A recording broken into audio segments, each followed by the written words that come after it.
السلام عليكم ورحمة الله وبركاته. الحمد لله رب العالمين، والصلاة والسلام على أشرف الأنبياء والمرسلين وعلى آله وأصحابه أجمعين وعلى من تبعهم بإحسان إلى يوم الدين. أما بعد، أعوذ بالله السميع العليم من الشيطان الرجيم من همزه ونفخه ونفسه. وما أمروا إلا ليعبدوا الله مخلصين له الدين حنفاء ويقيموا الصلاة ويؤتوا الزكاة وذلك دين القيمة. محترم بھائیوں اور پردانشین خواتین اسلام، آپ کے اس گاؤں میں آج اچانک حاضری دے کر خوشی ہوئی، اور زیادہ خوشی گاؤں کو پہنچ کر اس لیے ہوئی، مجھے نہیں معلوم تھا کہ میں کہاں جا رہا ہوں، کون لوگ ہیں جو پروگرام رکھے ہیں۔ عبدالعزیز صاحب نے کہا کہ ایک پروگرام ہے، چلنا ہے، چلو ٹھیک ہے، فری ہیں، چلیں گے۔ یہاں جب میں پہنچا تو جن لوگوں نے استقبال کیا، یہ چہرے میرے لیے شناسا تھے، اور یہ وہ احباب تھے جو بنگلور میں ہر سال مجھے ملتے ہیں اور اپنے یہاں آنے کی دعوت دیتے ہیں، اور میں نے ان سے بارہا وعدہ کیا تھا کہ میں آپ کے یہاں آؤں گا۔ تو جیسے ہی آپ کے ذمہ داروں پہ نظر پڑی، مجھے بے انتہا خوشی ہوئی کہ چلو آج 2 3 سال 4 سال سے جو وعدہ میں کر رہا تھا آج پورا ہو رہا تھا۔ اور ماشاءاللہ مسجد دیکھی، مسجد کا ماحول دیکھا، آپ لوگوں کی حاضری دیکھی، بڑی جذبے سے، بڑی جستجو سے آپ لوگوں نے حاضری دی ہے۔ ہماری جانب سے جو تاخیر ہوئی یہاں پہنچنے میں، اس کو آپ نے خوش دلی سے گوارا کیا ہے، برداشت کیا ہے۔ اس پر اللہ آپ لوگوں کو جزائے خیر عطا فرمائے۔ آج کی گفتگو میں کچھ متفرق باتیں بطور نصیحت آپ کے سامنے کرنے جا رہا ہوں، اور یہ ایسی نصیحتیں ہیں جس کا مخاطب اول میں خود ہوں۔ سب سے پہلے میں بات کر رہا ہوں تو سمجھو میں اپنے آپ کو نصیحت کر رہا ہوں سب سے پہلے، اور پھر آپ میں سے ہر بھائی کو اور آپ میں سے ہر بہن کو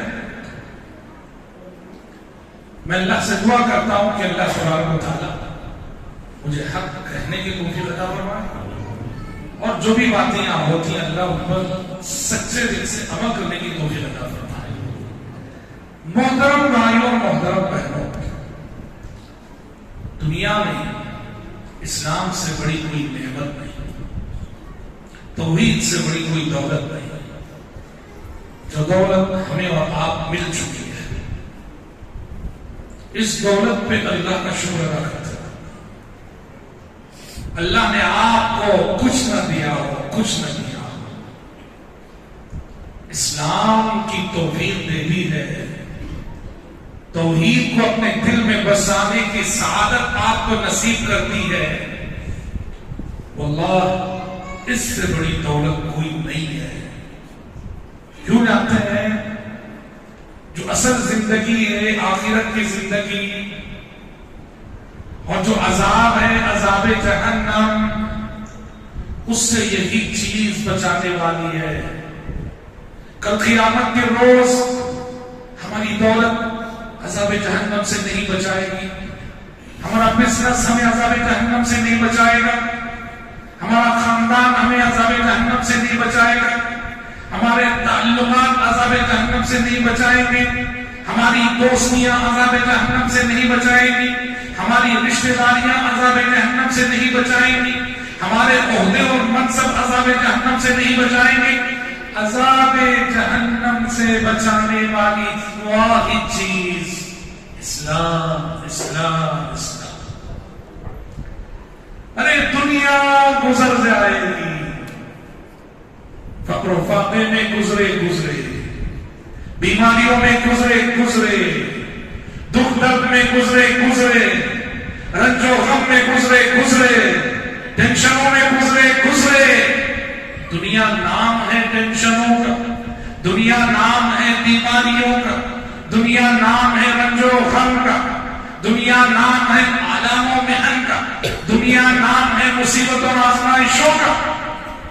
گزر نہیں. ایمان کی توفیق، اسلام کی توفیق اگر مل چکی ہے، عقیدے توحید کو اپنانے کی سعادت مل چکی ہے بھائیوں، اس پہ جتنا بھی میں اور آپ شکر ادا کریں کم ہے. اللہ کے شکر گزار بنو. الحمدللہ الذی ہدانا لہذا وما كنا لنہتدی لولا ان ہدانا اللہ. تمام تعریفیں اس رب کے لیے ہیں جس نے یہ راستہ ہمیں دکھایا اور اس راستے پر چلایا. اس نے اگر یہ راستہ نہ دکھایا ہوتا، اس راستے پہ نہ چلایا ہوتا تو پھر ہمیں کہیں ہدایت نہ ملتی. کیسے لوگ اس دنیا میں ہدایت سے محروم رہے ہیں. بڑے لوگ، بڑی نسبتیں رکھنے والے، بڑے خاندان والے، لیکن ہدایت سے محروم رہے. لوط علیہ السلام کی بیوی کو ہدایت نہ ملی، نوح علیہ السلام کی بیوی کو ہدایت نہ ملی، نوح علیہ السلام کے ایک لڑکے کو ہدایت نہ ملی، ابراہیم خلیل اللہ علیہ السلام کے باپ کو ہدایت نہ ملی، پیارے نبی صلی اللہ علیہ وسلم کے سگے چچا کو ہدایت نہ ملی. اللہ تو سوچو کتنے خوش نصیب ہیں آپ اور ہم جنہیں ہدایت ملی ہوئی ہے، صراط مستقیم پہ چلنا نصیب ہوا ہے، توحید کی معرفت نصیب ہوئی ہے. اللہ رب العزت کو اسی ایک ذات کے سامنے سر جھکانا نصیب ہوا ہے، شرک سے بیزارگی نصیب ہوئی ہے. کتنے خوش نصیب ہیں ہم. اس پہ اللہ کا شکر ادا کیجیے اور پورے شعور کے ساتھ. دوسری بات جو میں اپنی ذات سے اور پھر آپ بھائیوں سے اور ہماری بہنوں سے مخاطب کہتا ہوں، ہم جو بھی عمل کرتے ہیں، جو بھی عمل، وہ ہماری نماز ہو، ہماری عبادتیں ہو، ہماری تلاوت ہو، ہمارا ذکر ہو، ہماری تہجد ہو، ہماری زکوٰۃ ہو، ہمارا صدقہ و خیرات ہو، ہمارا حج و عمرہ، کوئی بھی عمل کیوں نہ ہو، یاد رکھو ہر عمل میں شیطان کی مداخلت ہوتی ہے. کیسی مداخلت؟ شیطان عمل کرتے وقت ہمارے اندر دکھاوے کا جذبہ اور ریاکاری کے خیالات ڈال دیتا ہے. لہذا میری دوسری نصیحت اپنی ذات کے لیے اور آپ سب کے لیے، دین کے نام پر جب بھی کوئی کام کرے اخلاص کے ساتھ کرو. دکھاوا، ریاکاری کہ لوگ میری تعریف کریں، ارے کتنا صدقہ کرتے بھائی، کتنے عمرے کرتے بھائی، کتنا غریبوں کو دیتے بھائی، کیسی لمبی نمازیں پڑھتے بھائی. شیطان ایسے خیالات ڈالتا ہے کہ لوگ ہماری دینداری پر ہماری تعریف کریں، ہماری نمازوں پر ہماری تعریف کریں، ہمارے صدقہ و خیرات پہ لوگ ہماری تعریف کریں. یہ ریاکاری ہے، یہ دکھاوا ہے.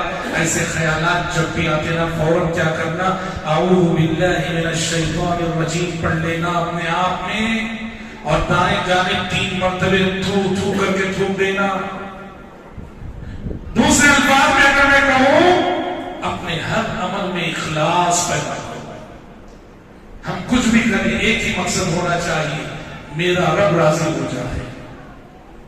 ہماری نماز کا مقصد یہی، میرا اللہ مجھ سے راضی ہو جائے. ہمارے صدقہ و خیرات کا مقصد یہی، میرا رب مجھ سے راضی ہو جائے. ہمارے حج عمرے کا مقصد یہی، میرا رب مجھ سے راضی ہو جائے. ہم مسجد کی خدمت کر رہے ہیں، مقصد یہی، میرا رب مجھ سے راضی ہو جائے. ہم جماعت اور جمعیت کی خدمت کر رہے ہیں، میرا رب مجھ سے راضی ہو جائے، اس سے ہٹ کر کوئی دوسری نیت نہیں ہونا۔ ریاکاری، دکھاوا اتنا بڑا گناہ ہے بھائی، جس سے ہماری نماز گناہوں میں بدل جاتی ہے۔ ریاکاری کی وجہ سے، دکھاوے کے جذبے کی وجہ سے ہماری نماز گناہ بن جاتی ہے، ہمارا صدقہ گناہ بن جاتا ہے، ہماری تلاوت گناہوں میں بدل جاتی ہے۔ اس لیے ہمیشہ ریاکاری سے ڈرتے رہو اور اللہ سے مانگتے رہو، اے اللہ مجھے اخلاص کی توفیق دے دے، ریاکاری کے فتنے سے مجھے بچا لے۔ اب ہمیشہ اللہ سے دعا کرتے رہو اور اپنے ہر عمل میں اخلاص پیدا کرو۔ اور ایک بات کہوں میں آپ سے، میرے اور آپ کے نامہ اعمال میں، میرے اور آپ کے نامہ اعمال میں بھائیوں کچھ نیکیاں ایسی ضرور ہونی چاہیے کہ کل حشر کی عدالت میں جب وہ نامہ اعمال کھلے نا ہمارا، ان نیکیوں کا علم ہمارے اور ہمارے رب کے سوا کسی تیسرے انسان کو نہ ہو، کسی تیسرے فرد کو نہ ہو۔ کچھ ایسی نیکیاں کرو، آپ بھائیوں سے کہہ رہا ہوں، میری بہنوں سے کہہ رہا ہوں، زندگی میں کچھ ایسی نیکیاں کرو جن نیکیوں کا علم سوائے ہماری ذات کے اور ہمارے رب کے کسی اور کو نہ ہو۔ آپ کی بیوی کو علم نہ ہو اس نے کی، آپ کے شوہر کو علم نہ ہو اس نے کی، کیوں رکھتے ہیں؟ یہ نیکی بڑا وزن رکھتی ہے۔ سلف صالحین رحمۃ اللہ علیہ اجمعین کا اخلاص دیکھو، وہ اپنے اعمال کو کیسے چھپاتے تھے، اپنے اعمال کو کیسے چھپاتے تھے۔ علی بن حسین رحمۃ اللہ علیہ اہل بیت میں سے ہیں، یہ حضرت علی رضی اللہ عنہ کے پوترے ہیں، یہ حضرت علی بن حسین زین العابدین ان کا لقب ہے۔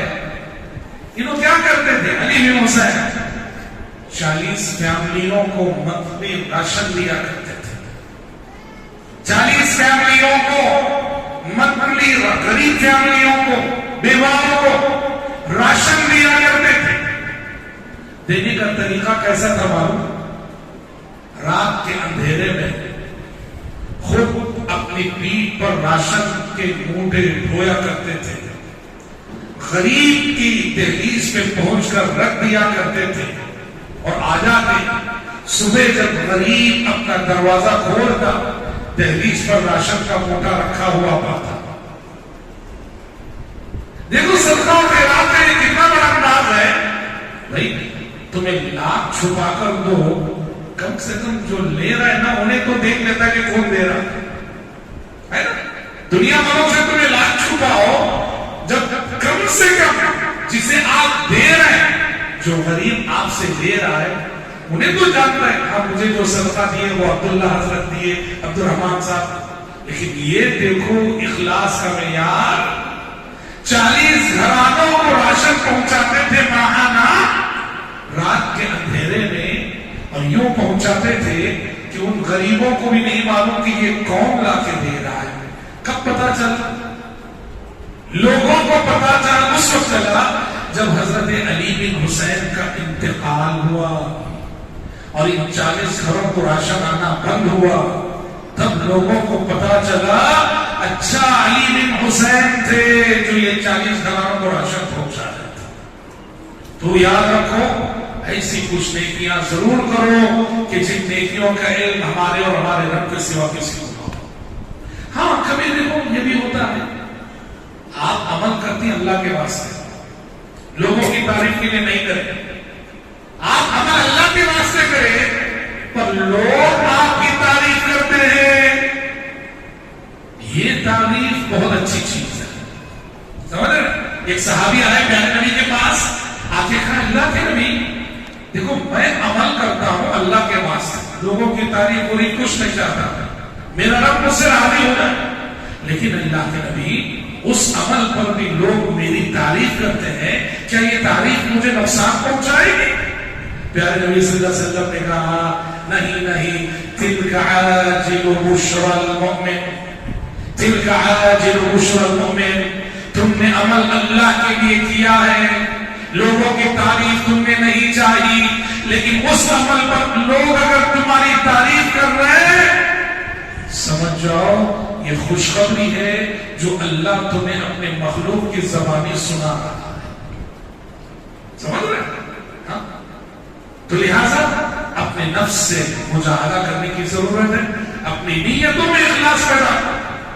اخلاص سے کیا گیا چھوٹا سا عمل بھی اور اخلاص سے کی گئی چھوٹی سی نیکی بھی بڑا معنی رکھتی ہے۔ ریاکاری اور دکھاوے کے جذبے سے کیے گئے بڑے بڑے اعمال بھی بیکار، تو اپنی نیتوں میں اخلاص پیدا کرو۔ دوسری بات محترم بھائیو، حشر کی عدالت میں ہم سب کو کھڑے ہونا ہے۔ حشر کی عدالت آنے والی ہے اور ہم سب کو اپنی زندگی کا پورا حساب و کتاب پیش کرنا ہے۔ حشر کی اس عدالت میں کھڑے ہونے سے پہلے اس کی تیاری کرو۔ کیا ہے تیاری؟ حضرت عمر کہتے تھے حاسبوا انفسکم قبل ان تحاسبوا وزنوا قبل ان توزنوا۔ لوگوں حساب کا دن آنے سے پہلے اسی دنیا میں اپنا حساب آپ لے لو۔ قیامت کے دن کے ترازو میں تولے جانے سے پہلے اپنا وزن آپ کر لو کہ میں واقعی کتنا وزنی ہوں۔ کیا مطلب ہے؟ مرنے سے پہلے اپنا حساب آپ لے لو۔ کامیاب انسان وہ ہوتا ہے جو اپنا حساب آپ لیتا ہے۔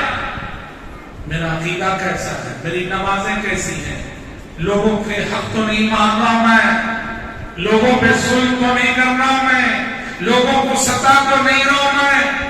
جو شخص اپنا حساب یوں لیتا ہے وہی کامیاب ہوگا۔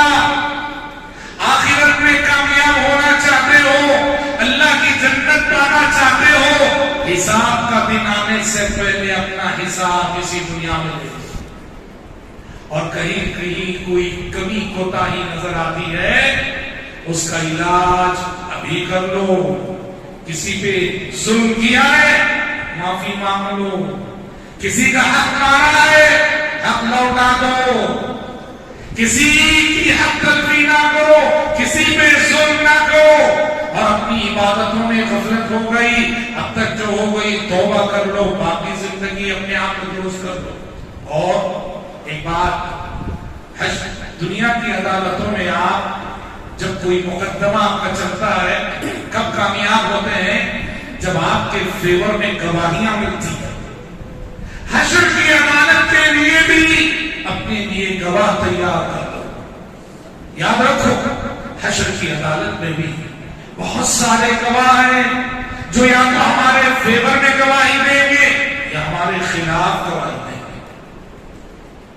لہذا جب تک یہ زندگی باقی ہے اپنے فیور میں گواہی دینے والے کچھ گواہ تیار کر۔ کون ہے بھائی؟ کون ہے یہ گواہ بننے والے؟ کون ہمارے فیور میں گواہی دیں گے؟ قرآن کہتا ہے زمین گواہی دے گی۔ زمین جہاں آپ سجدہ کرتے ہیں نا، اپنے گھر کے جس حصے پر، مسجد کی جس زمین پر، جہاں بھی آپ نماز پڑھ رہے ہیں، کوئی عمل کر رہے ہیں، زمین گواہ بنے گی۔ اللہ نے کہا سورہ زلزال میں یومئذ تحدث اخبارها، جس دن زمین اپنی خبریں بیان کرے گی۔ کیا مطلب ہے؟ حشر کی عدالت میں اللہ زمین کو زبان دے گا، زمین پکار کر کہے گی کہ کون اس کے ماتھے پہ کھڑے ہو کے نیکیاں کی ہیں اور کس نے اس کے ماتھے پہ کھڑے ہو کے گناہ کیے ہیں۔ ہم سمجھتے ہیں جنگل میں جا کے گناہ کرے کوئی دیکھے نہیں، پہاڑ پہ جا کے گناہ کرے کوئی دیکھے نہیں۔ اللہ کے بندو، کوئی دیکھے نہ دیکھے، یہ زمین بولنے والی ہے۔ جس زمین پہ ہم نیکیاں کر رہے ہیں اور جس زمین پہ ہم گناہ کر رہے ہیں۔ مؤذن کے بارے میں کیا کہا آپ صلی اللہ علیہ وسلم؟ مؤذن اذان دیتا ہے نا، پیارے نبی نے کہا مؤذن کی آواز جہاں تک جاتی ہے، مؤذن کی آواز جہاں تک جائے وہاں تک کی کی ہر مخلوق مؤذن کے حق میں گواہی دے گی. ایک ایک پتا، ایک ایک درخت، ایک ایک شجر، ایک ایک حجر، ایک ایک پتھر، ایک ایک کنکر، ایک ایک قطرہ، یہ سب گواہی دیں گے کہ پروردگارا یہ وہ بندہ ہے جو دنیا میں صدائے توحید لگایا کرتا تھا، 5 ٹائم لوگوں کو نماز کی طرف بلایا کرتا تھا. سوچو کتنے خوش نصیب ہوں گے وہ لوگ کہ حشر کی عدالت میں جن کے حق میں اس طرح کے سفارشی، اور سب سے بڑا سفارشی تو کون ہے؟ قرآن ہے. سب سے بڑا سفارشی جو ہمارے حق میں سفارش کرے گا، ہمارے حق میں گواہی دے گا، اللہ کی کتاب قرآن مجید ہے. قرآن پڑھو، اگر پڑھنا نہیں آتا ہے سیکھو، شرمانا نہیں، شرمانا نہیں. علم کے راستے میں شرم و حیا کبھی رکاوٹ نہیں بننا چاہیے.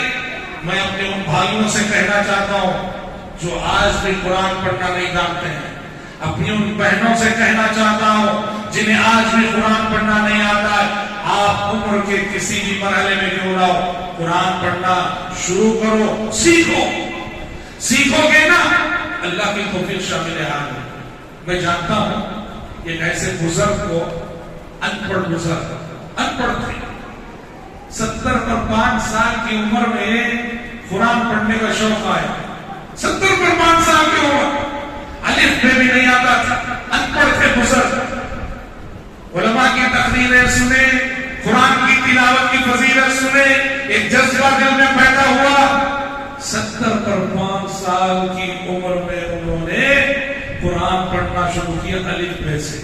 آپ یقین کریں گے الف بے سے شروع کیے ہو، پہلے ناظرہ پڑھے ہو، ناظرہ سیکھ کر پورا قرآن ختم کرے ہو، اس کے بعد قرآن مجید ٹرانسلیشن کے ساتھ اردو ترجمے کے ساتھ پڑھنے لگے ہو. اور حیرت کی بات یہ ہے اس بڑھاپے میں ان کا جذبہ دیکھو. ایک مدرسہ ہے، وہ مدرسے میں جا کے ایڈمیشن لے لیے، کیا بول کر مجھے وارڈن کے طور پہ رکھ لو، مجھے علم حاصل کرنا ہے، وارڈن کا کام بھی کروں گا میں، استادوں سے سیکھوں گا بھی میں. 70 پر 5 سال کی عمر کے بزرگ مدرسے میں ایڈمیشن لیتے ہیں. مقصد کیا ہے؟ علم حاصل کرنا ہے. وارڈن کا کام بھی کرتے تھے، استادوں سے سیکھتے بھی تھے. میں جمعہ بنگلور آ تو سیدھے آ جاتے. کیا جذبہ، ہفتہ بھر جو پڑھ کے رہتے وہ سنانے کے لیے. ہاں اللہ اکبر، علم بہت آسان ہے، اس لیے شرم و حیا رکاوٹ نہیں بننی چاہیے.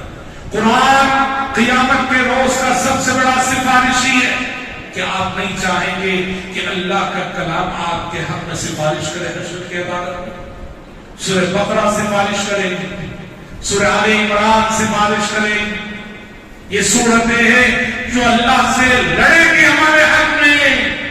پیارے نبی نے کہا اقرأوا القرآن فإنه يأتي يوم القيامة شفيعا لأصحابه. لوگوں قرآن پڑھو کہ قرآن اپنے پڑھنے والوں کے حق میں سفارشی بن کے آئے گا قیامت کے روز. پھر آپ نے کہا اقرأوا الصحابین، کہا کہ 2 روشن سورتوں کو پڑھا کرو، یعنی بقرہ اور آل عمران. فإنهما تأتيان يوم القيامة كأنهما غمامتان أو غيايتان أو فرقان من طير سواء تحاجان عن أصحابهما. سورہ بقرہ اور آل عمران 2 سائے والوں کی شکل میں آئیں گی، اپنے پڑھنے والوں کو سایہ دیں گی، یا 2 سرپرستہ پرندوں کے جھوٹ کی شکل میں آئیں گی. یہ دونوں صورتیں، اور اللہ کے پاس اپنے پڑھنے والوں کے حق میں حجت لائیں گے. اللہ اپنے کلام کی سفارش قبول نہیں کرے گا؟ ضرور قبول کرے گا. اس لیے جب تک زندگی باقی ہے آخرت کا توشہ تیار کرنے کے لیے آخرت کے اپنے کچھ سفارشی تیار کریں. تیسری بات یا چوتھی بات جو میں کہنا چاہتا ہوں، متفرق باتیں. دیکھو ہم لوگ ایک ایسے ملک میں رہتے ہیں جہاں نان مسلم میجورٹی ہے. نان مسلم میجورٹی کے درمیان ہم مسلمان ایک مائنورٹی کی حیثیت سے رہتے ہیں. ہماری ذمہ داری بہت عظیم ہے. اسلام کے سلسلے میں ہمارے غیر مسلم بھائیوں کے ذہنوں میں بہت ساری غلط فہمیاں پائی جاتی ہیں. ایسے میں محترم بھائیوں، میری اور آپ کی ذمہ داری بنتی ہے ان غلط فہمیوں کو دور کرنا، اور اس کے لیے بنیادی چیز اپنے تعلقات کو درست رکھنا، درست کرنا. آپ جس گلی میں ہیں، جس محلے میں ہیں، محلے کے غیر مسلمین سے تعلقات اچھے رکھو. جس گلی میں ہیں، گلی کے غیر مسلمین سے تعلقات اچھے رکھو. بستی کے جو غیر مسلم ہیں، پورے بستی کے غیر مسلمین سے تعلقات اچھے رکھو. عام طور پر بستیوں میں 20 کمیٹیاں بنتی ہیں کہ ہماری بستی میں ہم فساد ہونے نہیں دیں گے، ہندو مسلم جھگڑا ہونے نہیں دیں گے. اس ایسے کاموں میں آگے بڑھو، آگے بڑھ کر معاشرے کے امن کی حفاظت کرو. اسلام کے سلسلے میں جو غلط فہمیاں غیر مسلمین کے ذہنوں میں پائی جاتی ہیں، ان غلط فہمیوں کو دور کرو، اور اخلاص کے ساتھ اسلامی تعلیم، خاص کر غیر مسلمین سے سلوک کرتے ہوئے اسلام کی تعلیمات پہ عمل کرو، نبی کی سنتوں پہ عمل کرو. بات کہاں تک جاتی ہے؟ تمل ناڈو، میں تمل ناڈو میں رہتا ہوں. تمل ناڈو کا مشہور واقعہ، ایک کمپنی کا اونر، سمجھ رہے ہیں، مسلمان، کمپنی کا اونر مسلمان، کام کرنے والوں میں بڑی تعداد ہندوؤں کی تھی، نان مسلمس کی. یہ جو اونر تھا مسلمان، تنخواہ دینے میں بہت ستاتا تھا، ڈیلے کرتا تھا. 30 تاریخ ہوتی تنخواہ نہیں دیتا تھا، 10 تاریخ کو دیتا تنخواہ، 15 تاریخ کو دیتا تنخواہ، 20 تاریخ کو دیتا تنخواہ. بہرحال اپنے ورکرز کو ٹائم پہ سیلری نہیں دیتا تھا. یہ مسلم اونر، ابھی آپ سنیں نا تقریر میں، لوگ اسلام سے بدگمان ہیں. کس وجہ سے؟ میری وجہ سے، کہ میں مسلمان رہ کر غلط کیریکٹر پیش کر رہا ہوں. لوگ سمجھتے ہیں کہ اسلامیت ہے. ہوا یہ ایک مرتبہ یہ اونر، مسلم اونر جو اپنے ورکرز کو سیلری دینے میں بہت ڈیلے کرتا تھا، ایسے ہی مسجد میں عشاء کے بعد جو درس حدیث ہوتا ہے نا، وہ ایک درس حدیث میں چھوٹی سی حدیث سن لیا. اب پتہ نہیں وہ بولنے والے امام صاحب کتنے خلوص سے بولے ہوتے، دل سے نکلنے والی بات کہاں جاتی؟ ڈائریکٹ دل میں جاتی. وہ امام صاحب کتنے خلوص سے بولے ہوں گے. کون سی حدیث سنا امام صاحب؟ حدیث سنا اعط الاجیر اجرہ قبل یجف عرقہ، مزدور کو اس کا پسینہ سوکھنے سے پہلے اس کی مزدوری دے. اس نے محنت کی ہے، پسینہ بہایا ہے، تو پسینہ سوکھنے سے پہلے اس کی مزدوری دے دو. وہ امام صاحب کی حدیث پڑھ کو شرح کرے. اب وہ بات اس اونر کے دل کو لگ گئی. اسے لگا کہ میرے ورکرز مہینہ بھر محنت کرتے ہیں اور 1 تاریخ سے وہ آس لگائے میری طرف دیکھتے ہیں کب سیلری ملے گی، کب ملے گی، کب ملے گی. میں 15 دن ستاتا ہوں، 20 دن ستاتا ہوں، 25 دن ستاتا ہوں. وہ ایک عہد کر کے اٹھا. انسان اپنی جگہ وعدہ کر لینا، عہد کر لینا اپنی ذات سے کہ میں بدل کے رہوں گا، تو پھر اس سے بڑی بات اور کچھ نہیں. وہ عہد کر کے اٹھا اس مسجد سے، آج سے میں 30 تاریخ کو سیلری بہت صورت دیکھوں گا. دنیا ادھر کی ادھر ہو جائے، آج سے میں سیلری ڈیلے نہیں کروں گا. اب ہوا یہ، جیسے ہی مہینہ ختم ہوا، ساری کمپنی والوں کو سیلری مل گئی. سب لوگ حیران. خیر اتفاقیہ ہو گیا ہوگا، جھوٹا بھی کبھی سچ بول دیتا. دوسرا مہینہ آیا، ٹھیک 30 تاریخ کو سیلری مل گئی. ارے سارے ورکرز کیا بات ہے بھائی، اچانک کی تبدیلی. تیسرا مہینہ آیا، ٹھیک 30 تاریخ کو سیلری مل گئی. اب پوری کمپنی میں تبصرے ہونے لگے. کیا بھائی اچانک یہ چینجز، یہ تبدیلی، اتنا ستانے والا ہمارا اونر مالک کیسے یہ بدل گیا؟ ٹھیک حصہ نہیں دے رہا. کہتے ہیں کہ ایک مجلس میں پوچھ بیٹھے، وہ کچھ غیر مسلم ورکرز تھے، پوچھ بیٹھے اپنے اونر سے کہ برا نہ مانے تو ایک بات ہم جاننا چاہتا تھا، آپ کو سیلری دینے میں اتنا ڈیلے کرتے تھے، گزشتہ 2-4 مہینوں سے آپ کے اندر جو تبدیلی آئی ہے، کیا سبب ہے؟ اس شخص نے، اس مسلمان نے پیارے نبی صلی اللہ علیہ وسلم کی وہ حدیث سنائی کہ سچ ہے میں بہت ڈیلے کرتا تھا سیلری دینے میں، پر ہمارے پیغمبر کی ایک حدیث میں نے سنی جس نے میرے دل کو ہٹ کیا، اور میں نے ارادہ کر لیا اس حدیث کو سننے کے بعد سے کہ میں آئندہ سے اس پر عمل کروں گا. بس یہ حدیث ہے، ہمارے نبی کی تعلیم ہے، جس نے مجھے مجبور کیا کہ ٹھیک 30 سال. نتیجہ کیا ہوا جاتے ہیں بھائیوں؟ کئی غیر مسلم خود بخود مسلمان. یہ تمل ناڈو میں پیش آیا سچا واقعہ، سمجھتے ہیں؟ واللہ العظیم اخلاص کے ساتھ، خلوص کے ساتھ نبی کی چھوٹی سی سنت بھی آپ اس پر عمل کرو گے، بات کہاں تک جائے گی اور کہاں تک نتیجہ نکلے گا.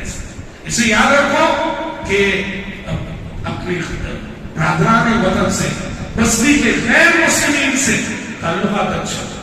ہمارے نوجوانوں سے کہنا چاہوں گا، ہمارے جو نوجوان ہیں سوشل میڈیا میں بیٹھتے ہیں، غلط قسم کے افراد کو سن لیتے ہیں، ایسے ویسے لوگوں کے مضامین پڑھ لیتے ہیں، سوشل میڈیا پہ بیٹھ کے پتہ نہیں کن کن لوگوں کے رابطے میں آ جاتے ہیں اور تشدد کے راستے پہ چل بیٹھتے ہیں. میرے نوجوان ساتھی، نہیں، علماء سے جڑو، علماء سے جڑ کے رہو.